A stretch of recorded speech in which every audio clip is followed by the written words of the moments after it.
Bismillahirrahmanirrahim. Assalamualaikum warahmatullahi wabarakatuh. Kenalkan, nama saya Nur Asri Mulani dengan NIM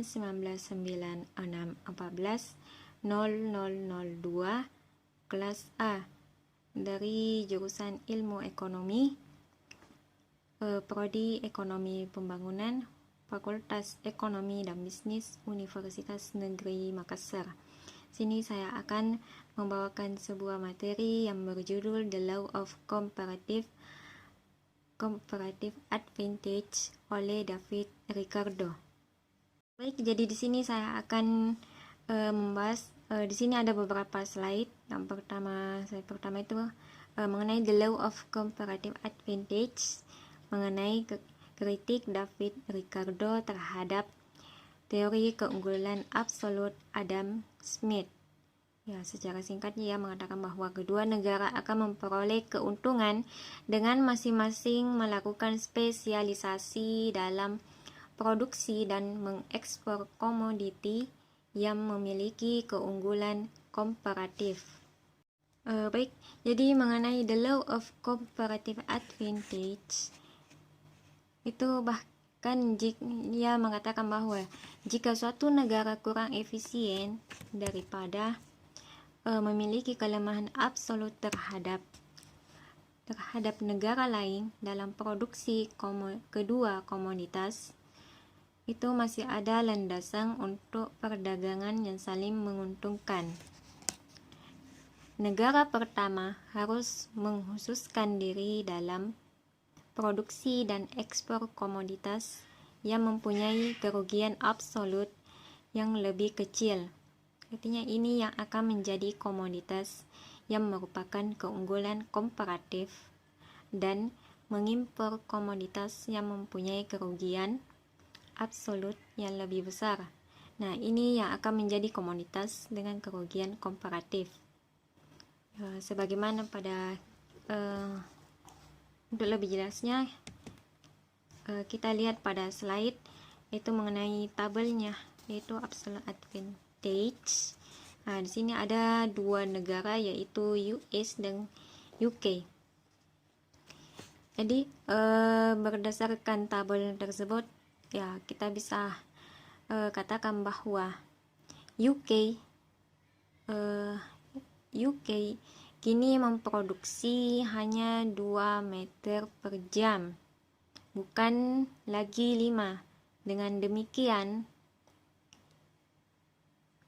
UK sekarang memiliki kelemahan absolut baik dalam produksi gandum dan kain. Ya, dengan kain dibandingkan dengan US. Nah, namun karena tenaga kerja UK adalah setengah produktif dalam kain, ya, sebagaimana kita lihat di tabel, tetapi 6 kali kurang produktif dalam gandum dibandingkan dengan US. Maka UK memiliki keunggulan komparatif dalam kain. Di sisi lain, US itu memiliki keunggulan absolut, ya, keunggulan absolut di kedua barang, yaitu gandum dan kain, dibandingkan dengan UK, tapi karena keunggulan absolut itu lebih besar dalam gandum, atau bisa kita artikan 6:1 dibandingkan dengan kain 4:2. US itu memiliki keunggulan komparatif dalam gandum. Nah, untuk lebih ringkasnya kita artikan bahwa keunggulan absolut US itu lebih besar dalam gandum, sedangkan kelemahan absolut UK lebih kecil di kain, sehingga keunggulan komparatifnya itu terletak pada kain.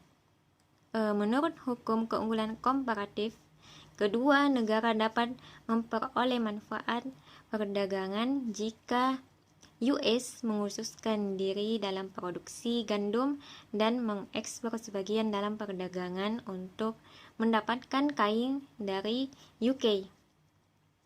Atau pada saat yang sama, UK mengkhususkan diri dalam produksi dan ekspor kain. Nah, sini kita perhatikan bahwa di dalam hubungan perdagangan internasional dua negara atau dua komoditas itu sudah ditentukan bahwa satu negara memiliki keunggulan komparatif dalam satu komoditas, negara lain tentu harus memiliki keunggulan komparatif dalam komoditas lainnya. Selanjutnya yaitu mengenai the gain from trade atau hukum atau keunggulan dari perdagangan.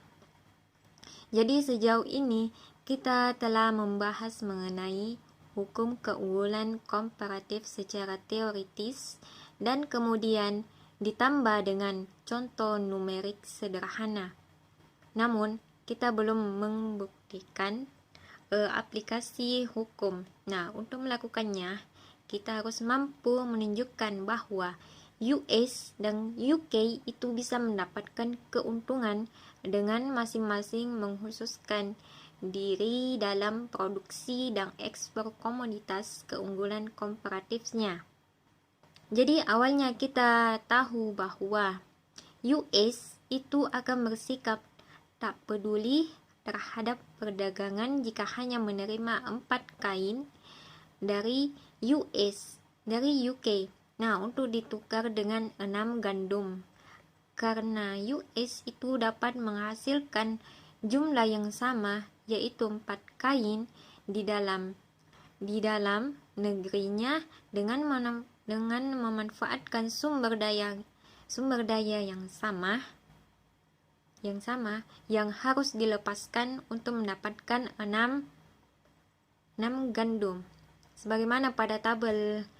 Sebagaimana yang tertampil pada slide ya.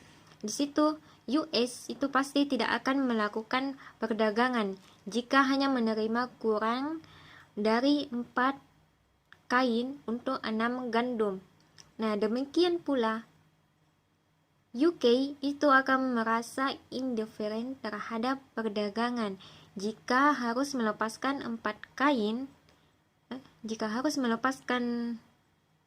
2 kain ya, di slide 2 kain untuk setiap 1 gandum yang diterima dari US, dan tentu saja itu tidak akan berdagang jika harus melepaskan lebih dari 2 kain untuk 1 gandum. Jadi untuk menunjukkan bahwa kedua negara itu dapat memperoleh keuntungan, misalnya US itu bisa menjual 6 gandum untuk mendapatkan 6 kain dengan US.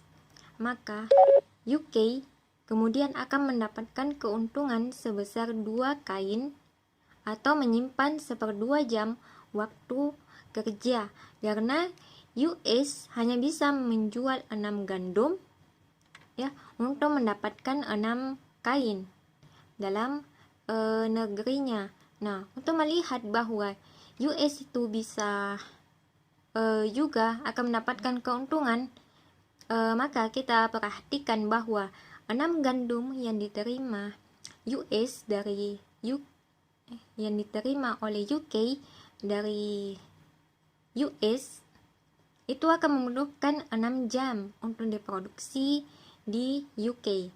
Nah, UK itu bisa menggunakan 6 jam ini dalam menghasilkan 12 kain dan hanya melepaskan produksi 6 kain yang diterima oleh untuk kemudian mendapatkan 6 gandum dari US. Nah, dengan demikian UK itu akan mendapatkan keuntungan 6 kain atau menyimpan 3 jam kerja dari waktu kerjanya. Sekali lagi fakta bahwa UK itu akan mendapatkan keuntungan lebih dari perdagangan ini dibandingkan US tidak penting pada saat ini.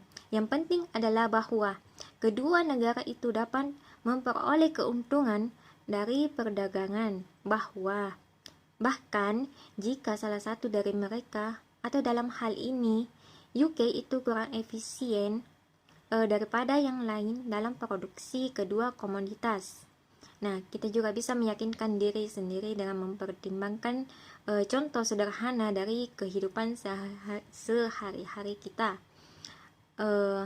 Ya, misalkan seorang pengacara itu dapat mengetik 2 kali lebih cepat dari sekretarisnya.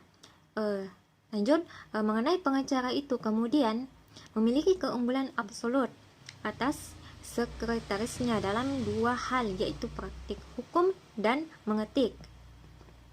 Namun, karena sekretaris ini tidak dapat membuat praktik hukum tanpa gelar sarjana di bidang hukum, maka sang pengacara itu memiliki keunggulan absolut yang lebih besar atau keunggulan komparatif dalam bidang hukum. Sementara sang sekretaris ini memiliki keunggulan komparatif dalam mengetik. Nah, menurut hukum keunggulan komparatif, sang pengacara itu harus menghabiskan seluruh waktunya dalam memperdalam keahliannya dalam bidang hukum dan membiarkan sekretarisnya ini melakukan pengetikan. Menurut dalam pengetikan. Jadi menurut hukum komparatifnya, sang pengacara itu harus menghabiskan seluruh waktunya dalam memperdalam keahliannya dalam bidang hukum dan membiarkan sekretarisnya melakukan pengetikan. Misalkan jika pengacara ini mendapatkan 100 US dollar per jam dari praktik hukum dan harus membayar sekretarisnya itu sebesar 10 US dolar per jam untuk melakukan pekerjaan mengetik. Nah, dia sebenarnya akan kehilangan 80 dolar untuk setiap jam sang pengacara dalam melakukan sendiri pekerjaan mengetik itu. Nah, alasannya adalah ia akan menghemat sebesar 20 dolar karena ia dapat mengetik 2 kali lebih cepat sebagai sekretaris, tetapi kehilangan penghasilan 100 dolar dari praktik hukum. Jadi kembali lagi ke permasalahan sebelumnya, yaitu mengenai UK dan US. Nah, kita melihat bahwa kedua negara itu akan memperoleh keuntungan dengan bertukar 6 gandum untuk 6 kain. Namun, ini bukan hal nilai pertukaran, ya, pertukaran di mana perdagangan yang saling menguntungkan terjadi. Karena US itu bisa menukar 6 gandum untuk 4 kain di dalam negerinya. Nah, dalam arti bahwa kedua negara ini membutuhkan 1 jam untuk dibuat. Nah, US akan mendapatkan keuntungan jika bisa menukar 6 gandum dengan lebih dari 6 kain. Nah, dari UK. Nah, di sisi lain di UK sama dengan 6 gandum sama dengan 12 kain. Nah, dalam arti bahwa keduanya ini membutuhkan 6 jam dalam produksi. Apabila UK ini bisa melepaskan berapapun asal kurang dari 12 kain untuk mendapatkan 6 gandum dari US. Nah, UK akan mendapatkan keuntungan dari perdagangan tersebut. Nah, untuk lebih ringkasnya, Amerika Serikat itu akan mendapatkan keuntungan selama dapat bertukar 6 gandum untuk mendapatkan lebih dari 6 kain dari UK. Nah, UK akan mendapatkan keuntungan selama dapat menukar kurang dari 12 kain untuk mendapatkan 6 gandum dari US. Dengan demikian, kisaran perdagangan yang saling menguntungkan adalah, kita dapat simbolkan di sini 4 kain itu lebih kecil dari 6 gandum atau lebih kecil dari 12 kain. Nah, kisaran antara 12 kain dan 4 kain yaitu 8 kain.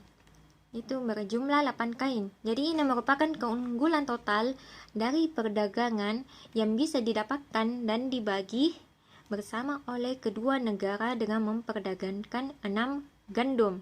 Baik, slide selanjutnya yaitu mengenai the case of no comparative atau pengecualian hukum keunggulan komparatif. Jadi, ada satu mesti yang sangat tidak umum pengecualian dalam hukum keunggulan komparatif. Nah, hal ini terjadi ketika kelemahan absolut yang dimiliki suatu negara terhadap negara lain adalah sama di kedua komunitas. Misalkan, jika dalam 1 jam UK itu menghasilkan 3 gandum, bukan 1 gandum. Sebagaimana pada slide sebelumnya, itu UK akan persis separuh produktif ya dibandingkan US di kedua macam komoditas gandum dan kain. Sementara itu, UK dan US itu tidak akan memiliki keunggulan komparatif dalam kedua komunitas, dan tidak ada perdagangan yang saling menguntungkan bisa terjadi. Nah, alasannya adalah bahwa seperti sebelumnya tadi saya jelaskan bahwa UK, US itu akan berdagang hanya jika bisa menukar 6 gandum. Ya, 6 gandum untuk lebih dari 6 kain. Nah, namun sekarang itu UK tidak bersedia melepaskan lebih dari 6 kain. Nah, untuk mendapatkan 6 gandum dari US, karena UK dapat menghasilkan baik, yaitu sebesar 6 gandum ya, atau 4 kain dalam 2 jam di dalam negeri, maka dalam hal keadaan ini tidak ada perdagangan yang saling menguntungkan dapat terjadi. Nah, hal ini membuktikan bahwa sedikit modifikasi pertanyaan hukum mengenai keunggulan komparatif, sehingga itu dapat berbunyi sebagai berikut, yaitu bahkan jika suatu negara itu memiliki kelemahan absolut dibandingkan negara lain dalam produksi kedua komoditas, masih ada landasan untuk perdagangan yang saling menguntungkan, kecuali kelemahan absolut yang dimiliki satu negara terhadap negara lain berada dalam proporsi yang sama untuk kedua komoditas. Nah, meskipun penting untuk dicatat, pengecualian ini secara teoritis itu sangat langka terjadi dan hanya masalah kebetulan saja, sehingga penerapan hukum komparatif itu tidak banyak terpengaruh. Nah, di sisi lain, pihak hambatan perdagangan alami seperti biaya transportasi malah dapat menghalangi perdagangan, bahkan jika atau ketika beberapa keunggulan komparatif itu ada. Nah, pada kondisi ini, bagaimanapun kita berasumsi bahwa jika tidak ada hambatan alami atau buatan seperti tarif yang terjadi selama perdagangan. Slide selanjutnya yaitu mengenai comparative advantage with money. Jadi, menurut hukum keunggulan komparatif dan mengabaikan pengecualian yang disebutkan di sebelumnya, pada slide sebelumnya, bahwa jika satu negara, UK dalam hal ini, memiliki kelemahan absolut dalam produksi kedua komunitas dibandingkan dengan negara lain atau US, masih ada landasan untuk perdagangan yang saling menguntungkan. Akan tetapi, bagaimana mungkin kita asumsikan bahwa, atau kita bertanya bahwa UK itu mengekspor apapun masuk ke negara US jika mereka kurang efisien dibandingkan dengan US dalam memproduksi kedua komoditas. Jadi jawabannya itu bagaimana?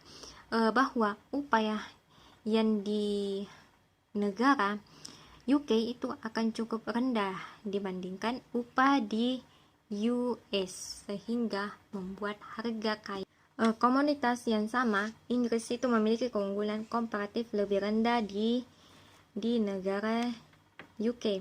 Nah, dan harga gandum itu lebih rendah di negara US ketika kedua komoditas itu disajikan dalam bentuk nilai tukar di kedua negara. Misalkan tingkat upah di US itu adalah sebesar $6 per jam, karena 1 jam itu menghasilkan 6 gandum, ya 6 gandum di negara US bagaimana tertampil pada slide. Harga satu gandum itu sebesar $1, ya, sebesar $1.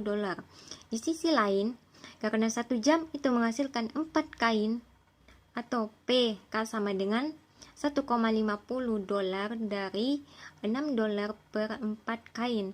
Misalkan pada saat yang sama, tingkat upah di Inggris adalah sebesar 1 per jam, singkatan dari pound, atau 1 pound per jam.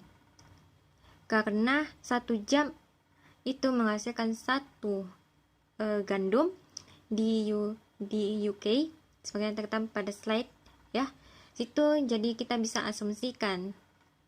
Jadi PG sama dengan 1 pound di UK.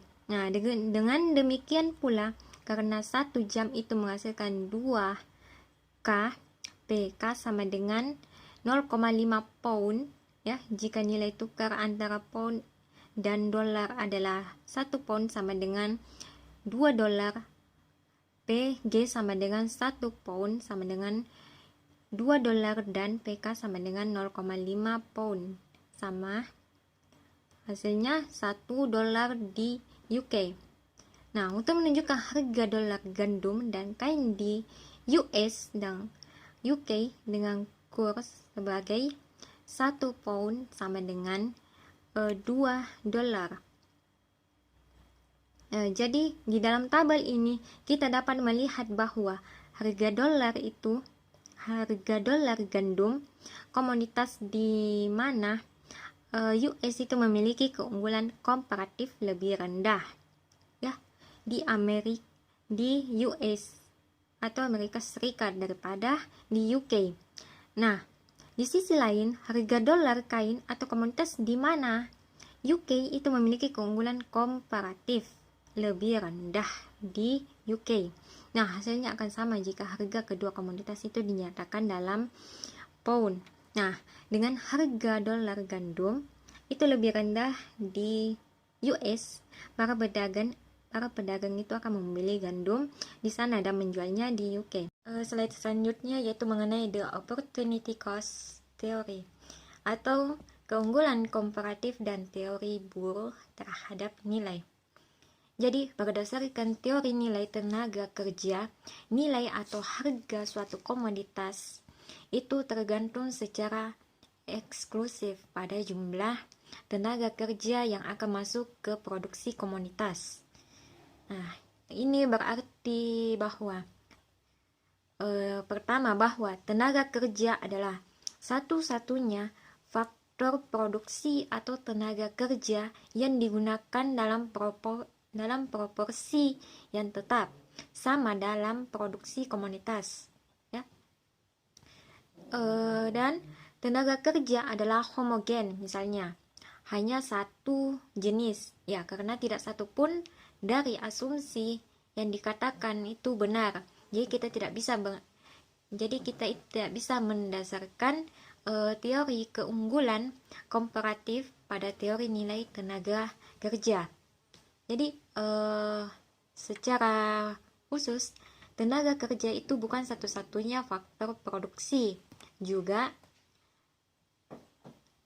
tidak digunakan dalam proporsi yang tetap dan selalu sama dalam produksi semua komoditas. Sebagai contoh, lebih banyak modal per pekerja diperlukan untuk menghasilkan beberapa produk seperti baja dibandingkan untuk menghasilkan produk lainnya seperti tekstil. Nah, selain itu, biasanya ada beberapa kemungkinan substitusi antara tenaga kerja, modal, dan faktor lain dalam produksi komoditas. Selain itu, tenaga kerja jelas tidak homogen, tetapi sangat bervariasi dalam hal pelatihan, produksi, dan upah. Setidaknya kita harus mempertimbangkan kemungkinan produktivitas kerja yang berbeda. Memang ini adalah bagaimana teori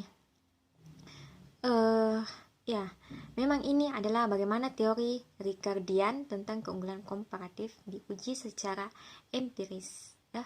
Namun sebenarnya teori keunggulan komparatif itu tidak perlu didasarkan pada teori nilai tenaga kerja, tetapi dapat dijelaskan atas dasar teori biaya oportunitas atau yang lebih jelas diterima. Slide selanjutnya yaitu mengenai comparative advantage and opportunity cost atau keunggulan komparatif dan biaya oportunitas. Jadi di sini terbagi atas 7 asumsi mengenai keunggulan komparatif dan biaya oportunitas menurut David Ricardo. Jadi menurut David Ricardo, ia mendasarkan hukum keunggulan komparatif pada sejumlah asumsi yang terdiri atas beberapa bagian sebagaimana yang tertampil pada slide. Yang pertama yaitu hanya 2 negara dan 2 komunitas. Yang kedua mengenai perdagangan bebas. Yang ketiga mobilitas tenaga kerja. Yang keempat biaya produksi konstan. Yang kelima biaya transportasi tidak ada. 6. Tidak ada perubahan teknis. Dan yang terakhir yaitu mengenai teori nilai tenaga kerja. Jadi, di sini dapat disimpulkan bahwa nilai suatu barang itu dapat ditentukan oleh jumlah tenaga yang digunakan untuk menghasilkan barang tersebut. Kita lanjut pada slide selanjutnya yaitu mengenai the production possibility frontier under constant cost atau batas kemungkinan produksi dalam biaya yang konstan. Jadi biaya oportunitas itu dapat digambarkan dengan kurva batas kemungkinan produksi atau kurva transformasi. Garis batas kemungkinan produksi adalah kurva yang menunjukkan alternatif kombinasi dari 2 komunitas yang dapat dihasilkan suatu negara dengan sepenuhnya memanfaatkan sumber dayanya dengan teknologi terbaik yang tersedia, sebagaimana yang tertampil pada tabel 2.4, yaitu daftar kemungkinan produksi untuk gandum dan kain di Amerika Serikat atau kita singkat dengan US dan UK. Nah, dalam memberikan kemungkinan hipotesis komposisi produksi gandum dalam juta per tahun dan kain dalam juta per meter per tahun untuk US dan UK, kita melihat bahwa US itu dapat menghasilkan 180 gandum dan 0 kain, 150 gandum dan 20 kain, atau 120 gandum dan 40 kain, turun ke 0 gandum dan 120 kain. Nah, untuk setiap 30 gandum yang diberikan US, itu hanya dapat menghasilkan sumber daya yang cukup untuk menghasilkan tambahan 20 kain. Nah, artinya 30 gandum itu sama dengan 20 kain. Dalam hal ini, bahwa keduanya itu membutuhkan jumlah sumber daya yang sama. Dengan demikian, biaya oportunitas dari 1 unit gandum di US adalah 1 gandum sama dengan 2/3 kain. Atau sama seperti pada tabel pada slide selanjutnya. Nah, pada slide selanjutnya di situ tetap konstan atau tetap konstan. Di sisi lain, UK itu dapat menghasilkan 60 gandum dan 0 kain, 50 gandum dan 20 kain, atau 40 gandum dan 40 kain, turun ke 0 gandum dan 120 kain. Dengan demikian, UK bisa meningkatkan output sebesar 20 kain untuk setiap 10 gandum yang dilepaskan. Dengan demikian, biaya oportunitas gandum di UK adalah 1 gandum sama dengan 2 kain dan tetap konstan. Biaya oportunitas yang konstan atau constant opportunity cost muncul ketika yang pertama, sumber daya atau faktor produksi ya, atau faktor produksi yang digunakan merupakan barang substitusi yang sempurna untuk satu sama lain atau digunakan dengan proporsi yang tetap dalam produksi kedua komoditas. Yang kedua, semua unit dari faktor produksi yang sama adalah homogen atau persis sama kualitasnya. Kemudian, seiring masing-masing negara mentransfer sumber daya dari produksi kain untuk produksi gandum, ya, mereka tidak harus menggunakan sumber daya yang kurang dan kurang cocok untuk produksi gandum. Tidak peduli berapa banyak gandum yang sudah dihasilkan negara tersebut. Hal yang sama berlaku juga untuk produksi lebih banyak kain. Dengan demikian, kita memiliki biaya konstan dalam arti bahwa jumlah yang sama dari salah satu komoditas itu harus diberikan untuk memproduksi setiap unit tambahan komoditas kedua. Walaupun biaya oportunitas biayanya konstan di setiap negara itu, nilai mereka berbeda di masing-masing negara. Nah, hal ini menyediakan landasan untuk terjadinya perdagangan. Namun, pada kenyataannya biaya yang konstan sebenarnya itu tidak realistis. Mereka dipakai hanya karena mereka berfungsi untuk mempermudah penjelasan di awal sebelum masuk ke kasus yang lebih realistis, yaitu biaya meningkat yang dibahas pada slide sebelumnya. Slide selanjutnya yaitu mengenai opportunity cost and relative commodity price atau biaya oportunitas dan harga komoditas relatif.